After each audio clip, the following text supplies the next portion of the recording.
Hi, my name is James. I'm from Get Your Comic Con. How is everyone today? It's so good to be here. It's absolutely unreal. Good. How are Good. you? I love the Sanji in the background. I love Sanji. My partner painted it for me. Hey. Thank you. Yeah, it's incredible to be here with you guys today. I first wanted to start off with Mallory, if that's okay. What dark place did you have to go to absolutely nail Freyren's crying tantrum? I have to know. I spent at least 3 days having my own multi-day crying tantrum. Yeah, my partner was not very happy with me. My eyes were all swollen. No, I'm just kidding. No, actually, I was kind of nervous about it because if you look very closely at the scene, there are multiple Frierens. One is like on the floor pulling her hair, one is on top of the wardrobe. It's amazing how well it's animated, and every frame is a different Frieren jumping in there. And so I was like, how are we going to do this? There's only one of me, but there's five Frierens on screen. So it's a testament to our amazing team that came together, writer, engineer, director, to orchestrate this scene. And of course, taking so much inspiration from the fantastic Japanese performance, too. It was my favorite scene yet in season two. I absolutely loved it. It's just one of those things I had to find out. I just simply had to. Um, I've absolutely loved watching Frieren. It was such a highlight. And I remember watching season one, not knowing much about it, and just I think the biggest strength for Frieren, aside from its absolutely brilliant animation, is the core connection between the trio. The main trio, I think, is what holds it together. And so I guess for you guys, what has it been like watching your characters grow during that transition from season one to season two? It's been a lot of fun. It almost feels like we're on the journey with them. I've loved seeing it, at least for the character that I voice in the English dub, um, Stark. It's been fun to see him grow from where he was in a place of just dealing with self-esteem and feeling like he wasn't good enough. Um, to where in season two, I think he still struggles with that a little bit, but we've seen a little bit more confidence, a little bit more pep in his step. We've seen where his loyalty lies in the party. He's trying to sit there and protect everybody as best as he can, even though he might still deal with fear and now this new fear of, oh my goodness, I have to go on this date with Fern because I opened my big mouth. Which I think in the end, obviously, he enjoyed.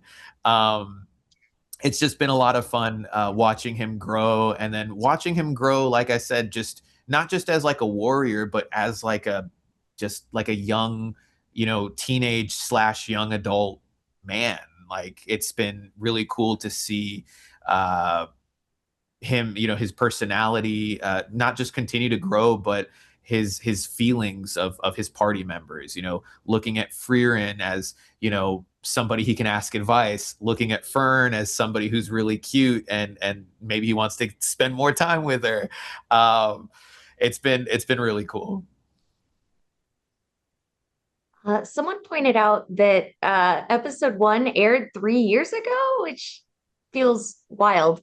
But I kind of feel like me as a person, I've grown as Fern has grown, and I've kind of taken some lessons that I've learned from Frieren about being in the present and applied them to my own life. And so it's been really interesting to watch Fern grow, but also it's been great for me to reflect on myself and how much I've grown and to step back into her shoes, um, as she's feeling more assured, and with my stuff as well. It's like I've been on the journey with her, and it's been lovely.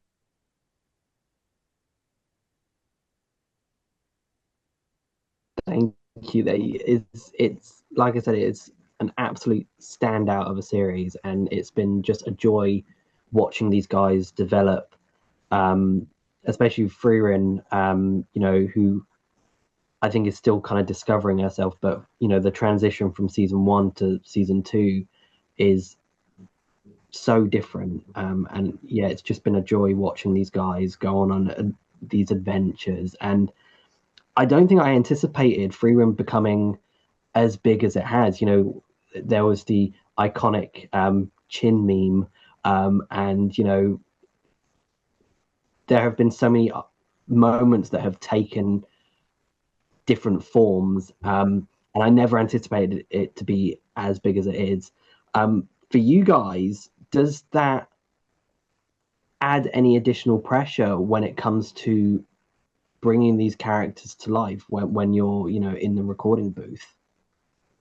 Definitely. Yeah. I mean, I remember when I first got news that I would be voicing Frieren in a show called Frieren, I was just already freaking out because voicing the title character in a show, of course, there's tremendous responsibility. But then as season 1 aired and season 2 is now airing, it only continues to grow and get more fans. There are so many people that I talk to that say, I just started watching it last month, and I love it. I'm hooked. It's amazing. And so there's a lot of pressure to make sure that you do the character justice because most of the characters in the show are so relatable for one aspect or another, and Frieren is no exception. And so making sure that I do her justice, I can make the fans happy.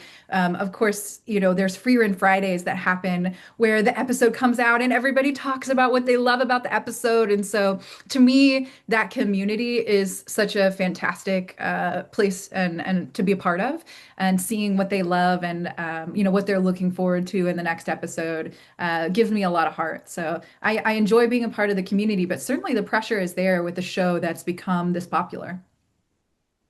While I always try to bring my A game to everything that I do, yeah, when it's a larger property and it's a show that like a lot of people watch, it is a little scary. It's a little intimidating, and of course, like Mallory said, it's a beautiful story, and these characters are so complex. Like you want to do a good job, and so it's helped me to like learn like take care of myself more. Like I have a free range session tomorrow. I should go to bed early and make sure I'm well rested and stuff like that.